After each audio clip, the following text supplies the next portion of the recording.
Ugandan politics, the chicken and the egg, which one came first?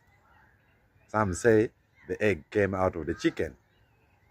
Others say it is the chicken that laid the egg.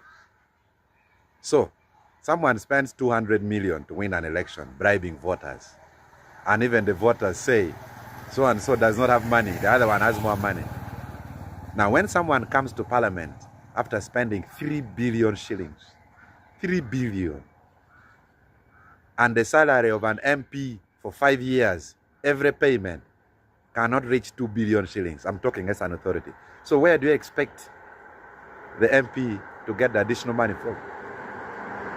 They will definitely be involved in corruption, like what you're seeing. So it is you, the voters, you are the ones who say this one does not have money, this one have money. So we've reached a level of pay as you go. People sell their houses, buy the votes. When they go to parliament, they try to recover their money. So the whole thing is rotten from the basis.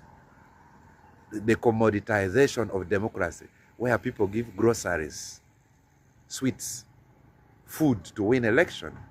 So if we don't get to the root of commoditization of our democracy, we shall see parliament continuing with corruption. Because how can someone spend 3 billion to come to parliament and not struggle to get that money, whether through bribes? So I think even we may have to go back to electoral college. These things of every person voting for a kilo of soap, it's where we are. So I don't blame the politicians, I blame the voters. Yeah, that's where we are. The chicken and the egg, which one came first?